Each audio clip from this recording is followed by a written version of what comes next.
When you grow up on a quiet ranch, you expect peace, horses grazing, cows lowing, and the smell of fresh grass in the air. But peace isn't always easy to keep, especially when someone decides they own what isn't theirs. That's what happened to us when a so-called HOA cop started showing up on our land, flashing a fake badge, and acting like he was the sheriff of the whole county. He would pull up in his shiny black truck, park it right in the middle of our ranch path, and tell us we were violating HOA rules. The problem was, there wasn't an HOA for miles. Out here we didn't have subdivisions or board meetings, we had open fields and barbed wire fences. Grandpa warned him the first time. The second time, he shouted at him. But the third time, when the man parked across our cattle gate again, Grandpa didn't waste his breath. He grabbed the biggest chain we had, wrapped it around the truck, and fired up his old tractor with the engine roaring and dust flying. Grandpa dragged that truck straight across the pasture and into the creek, while the fake cop screamed and begged. That's when the real trouble started. Asterisk the first time it happened.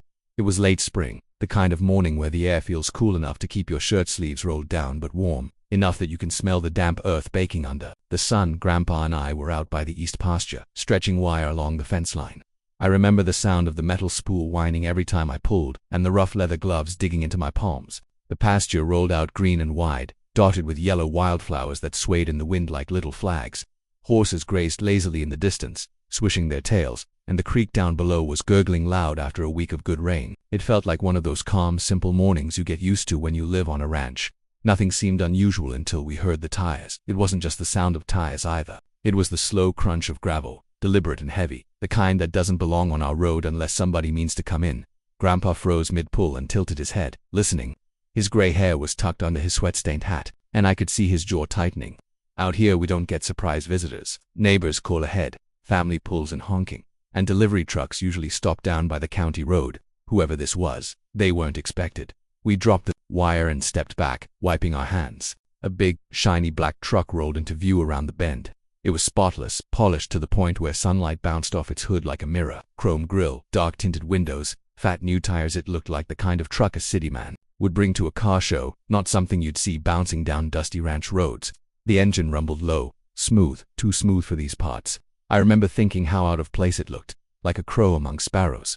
The truck slowed as it reached the gate and then stopped altogether. The driver's door opened, and out stepped a man I had never seen before. He was tall, maybe mid-40s, with a hard jawline hidden under a scruffy beard. Sunglasses covered his eyes, and he had on a tan uniform-style shirt tucked into stiff jeans, with a shiny belt buckle and boots that looked like they had never touched mud. On his belt, clipped right where a gun holster would go, was a badge. It caught the sun and glimmered, and for a moment I thought he might actually be law enforcement. But then he spoke. "Morning, folks," he said, voice low and firm, like he was used to giving orders. "Name's Officer Clark. I'm with the local HOA enforcement board." I blinked at him. HOA, out here. We were miles from the nearest subdivision, 20 if you counted the back roads. Nobody with half a brain would think there was a homeowners association in the middle of ranch country. But he said it with such confidence, such rehearsed authority, that for a split second it almost sounded real. Grandpa didn't answer right away. He just stared at the man, then spat into the dirt beside his boot. He finally said, his voice carrying that deep, gravelly tone that meant trouble. "Son, you're lost. This here's a ranch, ain't no HOA." Clark smirked, tilting his sunglasses down just enough for me to catch the sharpness in his eyes. "That's where you're wrong. New county ordinances put this whole area under HOA oversight. Livestock near waterways, outbuildings, even fence heights, they all gotta meet community standards. I'm here to check compliance." I could almost hear my heartbeat in my ears. His words sounded official, like he'd memorized some county code just enough to make it believable. But I'd grown up here. I knew every fence post, every acre of land. There were no new ordinances, no boards, and no community standards. Out here, the only rules were county laws, and the sheriff was the only authority we recognized. Grandpa didn't buy a single word of it. He pushed his hat back on his head and stepped closer, his boots crunching the gravel with each slow step. "Listen, mister," he said, "you got two choices. Turn that shiny truck around and get off my land, or I'll help you turn it around myself. Either way, you ain't got business here." Clark didn't flinch. If anything, his smirk grew wider. He leaned against the hood of his truck, arms folded, like he had all the time in the world. "I'll overlook the hostility," he said smoothly, "but you'll want to think twice about ignoring me. These fines stack up quick. Cows, within 50 yards of a creek that's 500 ahead. Barn roof not painted to spec. Another $2,000. And fences." He tapped the wire we had just been pulling. "Don't look regulation at all." My fists curled tight, but Grandpa didn't raise his voice. He just stared at the man, long and hard, like he was sizing up a rattlesnake. Then, without warning, Grandpa let out a low chuckle. "You sure do talk pretty," he said. Almost got me convinced. But there's one thing you don't know. Clark tilted his head, eyebrow raised. And what's that? Grandpa's smile faded. His eyes hardened. I don't scare easy. The silence that followed was sharp as barbed wire. Clark pushed off his truck and slid his sunglasses back, up his nose. Suit yourself, he said, almost cheerfully. But I'll be back, and when I come, you'll wish you'd listened. He tapped the hood of his truck twice, got back in, and with a low growl of the engine, backed out through the gravel and drove off. I watched the dust settle long after he was gone. The wildflowers bent in the breeze, and the creek kept on gurgling, but the peace of the morning had shattered. Something about the man's tone, his confidence, the way he acted like he owned the land, it all made my skin crawl. I turned to Grandpa, searching his face for answers. You think he was serious? I asked quietly. Grandpa tugged off his gloves and wiped sweat from his brow. No, he said, then he added, and yes. I frowned. What do you mean? He ain't no officer. That badge was bought at some flea market, but he's serious about coming back. Men like that don't just walk away when you tell him. No, they like control. And when you don't bow, they push harder. I felt a lump rise in my throat. What do we do? Grandpa shoved his gloves into his back pocket, his face calm but set like stone. We wait, he said, and when he comes back, we'll be ready. The rest of that day, we tried to go about our work, but the mood had shifted. Every time I heard an engine in the distance, my shoulders tightened. Every shadow across the pasture felt like it could be that truck rolling back in. By evening, the sun dipped low and painted the horizon in fire. But even the beauty of it couldn't shake the unease in my chest. Grandpa sat on the porch with his coffee, silent eyes, fixed on the road. I joined him, and for the first time, I understood that peace wasn't something you just got to keep, it was something you had to defend. That night, as I lay in bed listening to the crickets, I replayed Clark's words in my head. The fines, the threats, the promise that he'd return. And I knew, deep down, that this was only the beginning. The sun rose hot and heavy 2 days after that strange visit, and though the sky was as blue as a robin's egg, the mood on the ranch wasn't the same. You could feel the weight of that man's promise hanging in the air. I tried to go about chores like usual, but every sound of a motor out on the county road made my chest tighten. Grandpa didn't say much about it. He was the kind of man who kept his thoughts tucked away like tools in a box. Still, I could see it in the way he moved, more clipped, more watchful, like he was waiting for something to happen that morning. We were in the barn loading hay bales onto the flatbed. Dust rose with every lift, clinging to sweat on our arms. And the old barn cat started between our boots chasing mice. The smell of fresh-cut alfalfa filled the air, sweet and sharp. Just as I swung the last bale up onto the truck bed, I heard the low hum of an engine. It wasn't coming from the county road. It was closer, grinding slow along our gravel lane. My stomach dropped. Grandpa heard it too. He set the bale down and walked to the barn door, wiping his hands on a rag. I followed close behind, peeking out into the glare of late morning sun. There it was again, the shiny black truck, crawling up our lane like it had all the right in the world to be there. The man from before, Officer Clark, was behind the wheel. He didn't stop at the gate this time. He drove straight in, crunching gravel beneath those fat tires, and rolled to a stop right in the middle of the ranch road where the pasture fence split east and west. He parked sideways, blocking us from moving cattle to the water. The door opened with a creak. Out stepped Clark, sunglasses glinting, toothpick stuck between his teeth like he was in some kind of western movie. He leaned against the hood of his truck, crossing his arms, and gave us a long, slow grin. "Mornin', folks," he drawled, like we were old friends. "Told you I'd be back." Grandpa didn't move. He just stood there, thumbs hooked into his suspenders, eyes narrowed into steel. "I told you last time, son," he said evenly. "Ain't no HOA out here. You're trespassing." Clark chuckled, the kind of laugh meant to belittle.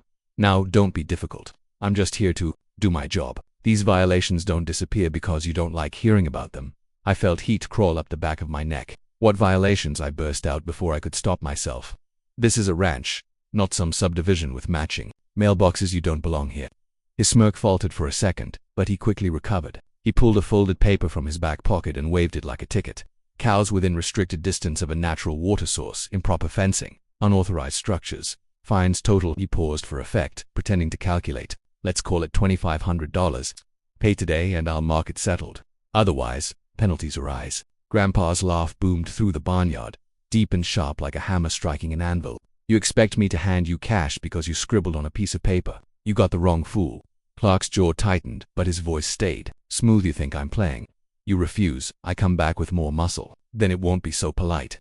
The silence that followed was thick enough to choke on. I looked at Grandpa, waiting for him to explode, but instead he just shook his head slowly. "You got nerve, I'll give you that," he said. "But nerve don't make you right. Now get that hunk of metal off my road before I move it myself." Something in Clark's face shifted.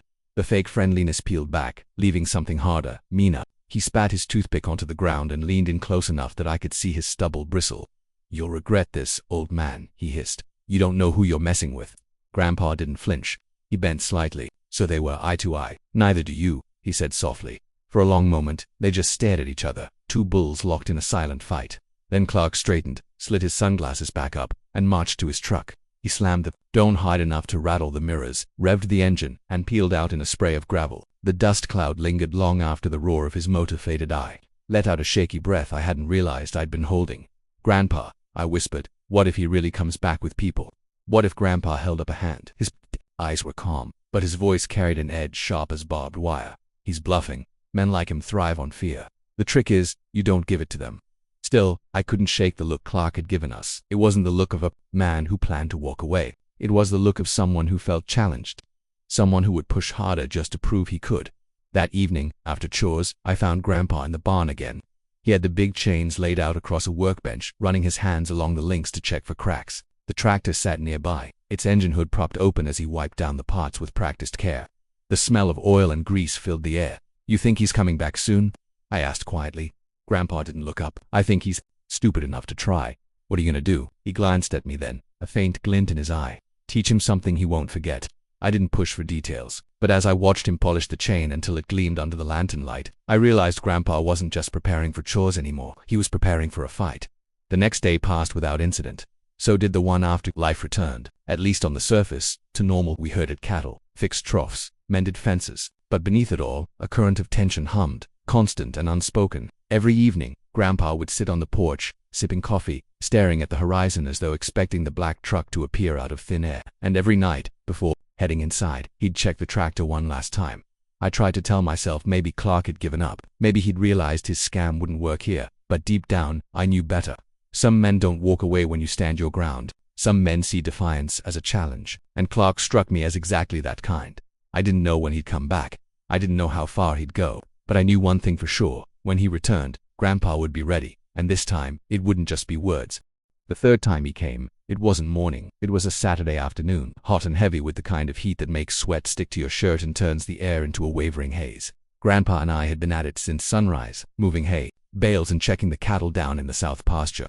By the time we drove back up toward the barn, dust coated our boots, our hats, even our eyelashes. All I could think about was a cold drink and maybe sitting on the porch swing for a spell. But, as we came up the rise, my stomach clenched. There it was again, gleaming in the sun like a thorn in the middle of a flower bed. The black truck. It was parked sideways across our cattle gate, blocking the path completely. The engine was off this time, but it sat there bold and deliberate, as if daring us to move it. Grandpa's jaw tightened. He pulled the flatbed to a halt and cut the engine.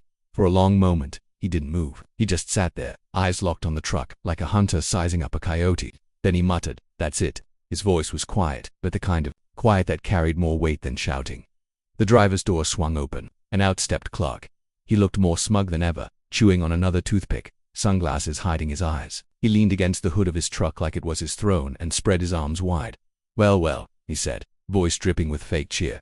"There you are. Took you long enough. Figured you'd come around by now. You ready to settle up those fines?" Grandpa climbed out of the truck without a word. I scrambled after him, my heart hammering. Clark smirked at me before turning his focus back to Grandpa. "You know, you're making this harder than it needs to be," Clark went on. "Pay today. I make it easy. Otherwise, the penalty is double. Next time I might have to bring backup. Don't make me do that."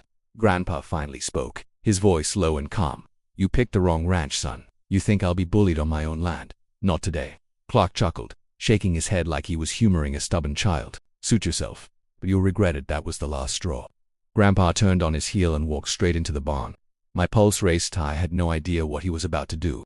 Clark raised his eyebrows, clearly amused. "What's this now gonna get me a glass of sweet tea?" I knew better. I followed Grandpa inside and found him pulling the heavy chain from the wall. It was thick steel, links clinking together like iron bells. He slung it over his shoulder with ease, then grabbed the key to the old tractor. His eyes met mine, and for the first time, I saw something fierce burning there. "Stand back," he said. I obeyed. The barn doors creaked as Grandpa fired up the tractor. The engine roared to life, coughing smoke before settling into a steady growl. He drove it out slow, the giant rear tires crushing gravel under their weight. Clark's smirk faltered as he realized what was happening. "What the hell are you doing?" he barked. Grandpa didn't answer. He parked the tractor near the back of the black truck, climbed down, and looped the chain around the rear axle with steady, deliberate movements. The clinking of steel echoed in the hot afternoon air. Then he hauled the other end of the chain up, hooked it onto the tractor's hitch, and climbed back into the seat. Clark's smugness cracked. His voice rose, sharp and panicked. "Hey, you can't do that. That's destruction of property. That's a felony. I'll have you arrested." Grandpa's reply was simple. He pushed the throttle forward. The tractor roared. The chain went taut with a metallic snap, and suddenly the black truck lurched backward. Its tires screeched against the gravel, leaving dark streaks as it fought against the pull. Dust flew everywhere, cows scattered an alarm, and my heart pounded, so loud I could barely hear over the chaos. Clark stumbled, arms flailing. "Stop, stop, you're insane," he screamed, running alongside the dragging truck. He grabbed at the door handle, but the force of the pull nearly knocked him off his feet. Grandpa didn't even look at him. He kept his eyes fixed straight ahead, hands steady on the wheel, jaw set like stone. The tractor dug into the dirt, its tires churning, smoke belching from the exhaust. The truck groaned and squealed as it was hauled across the pasture, bouncing over ruts and rocks. I ran after them, my boots kicking up clouds of dust, my breath ragged. The sight was unbelievable, our old, dented tractor dragging a brand new, black truck like it was nothing more than a stubborn calf. "Stop, I'll call the sheriff," Clark shrieked, his voice breaking. "You'll go to jail for this." Grandpa's voice finally rose above the engine, strong and thunderous. "Then call him. Let's see who wears the real badge."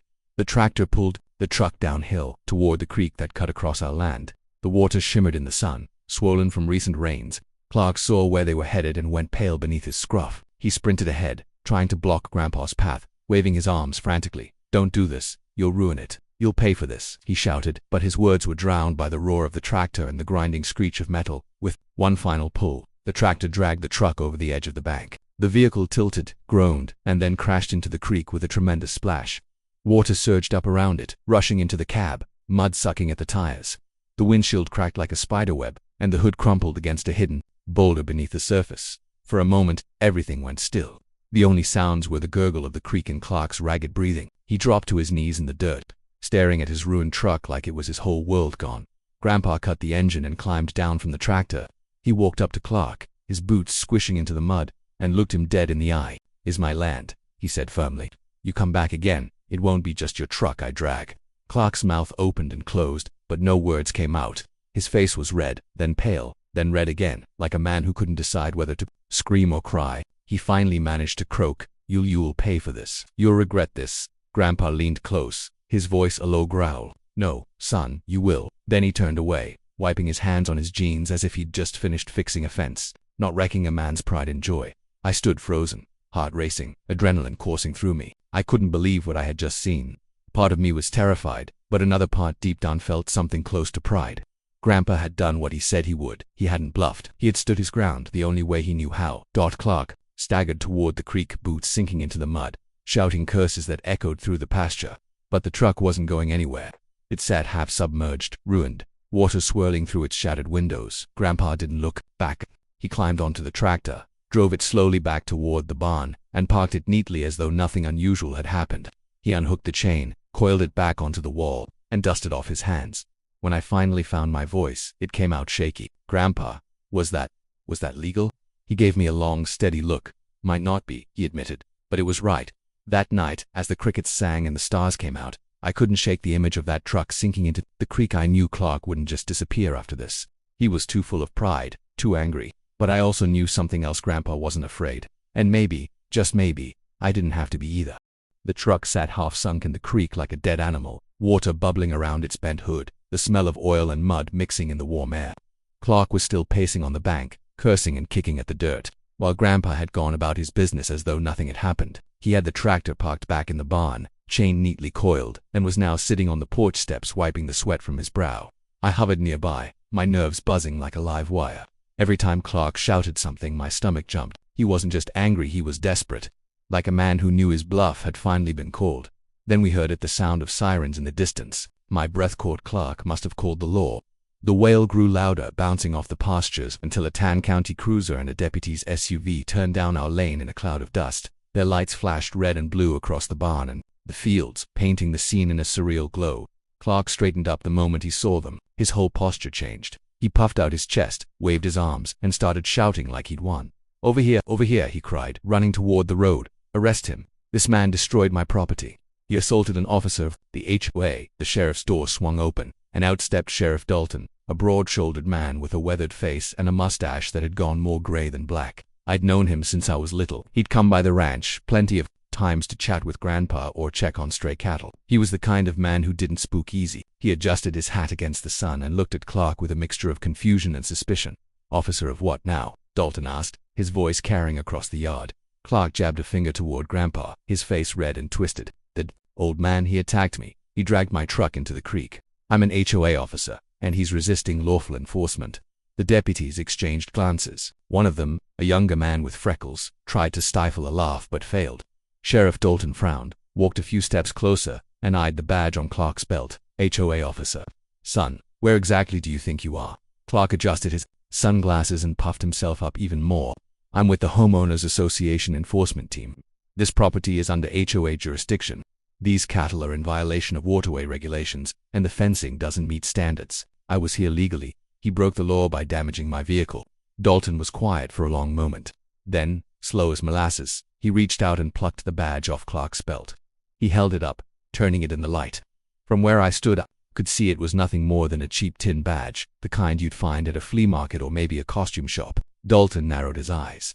"This here's not a badge," he said flatly. "This is junk metal. You ain't law enforcement." Clark's mouth opened and closed, his face flushing darker. "It's official. I have papers," he fumbled in his back pocket and pulled out the same folded sheet he had waved at us before. Shoving it toward Dalton, the sheriff unfolded it, scanned it, and then let out a long sigh. "This is nonsense. County ordinance doesn't apply here, and there sure as hell ain't no HOA running ranch country. What I see here is fraud, plain and simple." Grandpa finally rose from the porch and walked over, calm as ever, hands in his pockets. He stopped a few feet from Dalton, giving Clark no more than a passing glance. "Sheriff," he said in that gravelly voice of his, "this fella's been trespassing, been harassing us, trying to scam us for cash. Today he blocked our gate again, so I taught him a lesson. His truck slipped into the creek. That's the whole of it." Clark exploded. "Slipped?" He chained it to his tractor and dragged it. "Look at it. Look at my truck." He pointed toward the creek, where the black beast sat half submerged, sunlight glinting off its broken glass. The deputies walked down to inspect it, shaking their heads. One of them muttered, "That's totaled." Dalton stayed focused on Clark. "You've been impersonating an officer. That's a crime. You've been running scams across the county." 2Ev had calls from folks saying a man with a black truck's been demanding HOA fines where no HOA exists. "I reckon that man looks a whole lot like you." Clark's bravado cracked, his words stumbled over themselves. No, that's a mistake. I was just trying to enforce rules. The county needs order. These ranchers think they can do anything they want." Dalton's eyes hardened. "Put your hands behind your back." Clark froze. "What? You can't arrest me. I'm the victim here now." Dalton's voice was sharp, the kind that brooked no argument. The deputies closed in, each gripping Clark by an arm. He struggled, shouting, "This isn't legal. He's the criminal. He destroyed my property, my truck, my beautiful truck." But the more he fought, the tighter they held him. Within moments his hands were cuffed behind his back, and the toothpick he'd been chewing dropped into the dirt. Watching it unfold, I felt my chest loosen for the first time in days. The constant tension, the gnawing fear, it all ebbed as I saw Clark finally subdued. Grandpa stood steady beside me, silent but resolute. Dalton walked over to him. "Now, as for dragging the truck into the creek," he scratched his chin. "That wasn't smart, old friend. Could have handled this different." Grandpa met his eyes. "Maybe so, but I wasn't about to let him keep walking over us. You know me, Dalton. I don't start trouble, but I finish it." The sheriff studied him for a moment, then nodded slowly. "I do know you, and I also know that man's been scamming half the county. We've been looking for him, but he's slippery. You gave us the proof we needed." He lowered his voice. "Still, don't go dragging cars into creeks again, you hear?" Grandpa gave a small, almost mischievous smile. "I'll do my best." The deputies led Clark toward the cruiser. He was still yelling, his words carrying across the pasture. "This isn't over. I'll sue you. I'll ruin you. You'll regret this, old man." But his threats sounded weaker. Now, hollow, stripped of their false power, Dalton tipped his hat to us before heading back to his car. "We'll handle it from here. You two get back to ranching." As the cruisers rolled away, the dust clouds trailing behind them, silence settled over the land again. The evening sun dipped lower, painting everything gold. I let out a long breath, finally feeling the weight lift from my shoulders. Grandpa put a hand on my shoulder, firm and steady. "You see, boy," he said quietly, "bullies come dressed all kinds of ways. Some carry fists, some carry lies. But they all got one thing in common. They crumble when you stand firm." I nodded, watching the last flicker of red and blue lights fade down the county road. "What about the truck?" I asked. Grandpa glanced toward the creek where water still gurgled around the ruined machine. Let it sit, he said. That's his mess, not ours. Maybe it'll remind him of the day he picked the wrong ranch. That night, as crickets chirped and the stars brightened overhead, I couldn't stop replaying the scene in my mind, the sirens, the handcuffs, Clark's face when Dalton ripped that fake badge away. For days I had been carrying the fear of what he might do to us, but Grandpa was right. Fear only feeds men like that. Strength takes the wind out of them. When I finally drifted to sleep, I felt a deep certainty in my chest. The ranch was safe again, at least for now. Clark was gone. The law had him, and Grandpa had shown me once more what it meant to defend what was yours. The morning after the sheriff's long visit, the ranch was unusually quiet. The birds still sang from the cottonwoods, and the cattle still mooed from the north pasture. But in the house, there was a kind of stillness that felt like everyone was holding their breath. Grandpa sipped his coffee in his favorite chair, his boots propped on the old wooden chest he'd built back when he was barely older than me. I could tell by the way he drummed his fingers against his mug that he was thinking about the events from the past few days. The image of that fake cop's truck being dragged through the dirt into the creek was still fresh in everyone's mind. Neighbors had heard the story already, carried on by word of mouth faster than we could have spread it ourselves. Some folks called Grandpa reckless, others called him brave, but to me, he was both. What he did wasn't about being a hero, it was about protecting what was his, what was ours. But that peace wouldn't last long. As I stepped outside, I noticed fresh tire marks near the driveway, far heavier than the usual ones from our pickup. The soil was disturbed like someone had come close during the night. The sight made my stomach twist. Whoever had been behind the fake HOA wasn't done with us. Grandpa, I called, motioning him to the yard. He set down his mug, squinted toward the tracks, and frowned. They're sniffing around again, he muttered, kneeling to touch the dirt. His eyes hardened. These ain't just any tires. These are the same ones from that truck we pulled out of the creek. Means they ain't gone. I froze. But the sheriff said they'd be handling it. Yeah, or sometimes law takes longer than trouble does, Grandpa replied grimly. We gotta stay sharp. That night, we sat on the porch in silence, lantern light flickering around us. Every creak of the wood, every rustle in the trees made me tense. I'd never been so aware of how wide and lonely our land could feel, even though it was ours. Grandpa didn't seem afraid, though just patient, like a man who had seen worse storms than this and still stood tall afterward. Sure enough, our patience was tested. Little past midnight, headlights appeared down the road. The vehicle didn't pull into the driveway at first. It just sat there, lights glaring, like it was watching us. Grandpa didn't move. He simply leaned back, pulled the brim of his hat lower, and waited. Then the engine revved, and the truck rolled onto our land like it owned the place. This time, there were two men inside. The one in the passenger seat leaned out the window, flashing what looked like the same fake badge as before. Step out, old man, he barked. This land's under HOA authority now. You're trespassing on restricted property. Grandpa let out a laugh, deep and slow, the kind of laugh that carried more danger than humor. He rose from his chair, shoulders square, and stepped into the lantern light. Boy, I've lived on this ranch since before you were in diapers.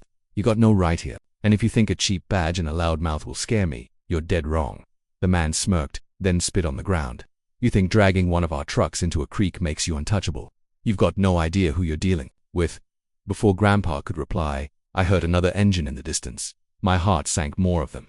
Within minutes, two more trucks pulled up, boxing us in. Men in dark jackets stepped out, some carrying flashlights, others with bats in their hands. It wasn't just intimidation anymore. This was an invasion. I felt my pulse race, but Grandpa didn't flinch. Instead, he stepped closer to me and muttered, "Get behind me, boy. Remember what I told you about fear. It's a tool, not a master. Don't let it own you." The leader of the group stepped forward, smug grin plastered on his face. "We warned you, now you'll pay." But before they could make a move, the sound of sirens tore through the night air. Red and blue lights flashed from down the road, growing brighter with each passing second. The men froze, their fake authority crumbling as real law arrived. The sheriff's cruisers skidded to a stop, deputies leaping out with weapons drawn. "Hands where we can see 'em," the sheriff roared, his voice booming across the yard. "Drop whatever's in your hands, now." One by one, the intruders were pinned to the dirt, their so-called badges and threats worthless in the face of real justice. The sheriff approached Grandpa, nodding with respect. We'd been tracking them all day. Figured they might try something tonight. Looks like we got here just in time. Grandpa tipped his hat. "Appreciate it, Sheriff. Thought I'd have to handle it myself." The sheriff chuckled. "Knowing you, I don't doubt you would have, but these boys are finished. We've got enough evidence to bury 'em in charges. They won't bother you again." As the men were hauled off in handcuffs, I finally let out the breath I'd been holding. The tension drained from my body, replaced by relief. For the first time in days, it felt like our ranch was safe again. Later, sitting back on the porch, I watched the dawn creep over the horizon. The sky turned pink, then gold, stretching across the endless fields. Grandpa leaned back in his chair, his eyes calm but proud. "You did good," he said softly. "You saw fear, but you didn't let it rule you.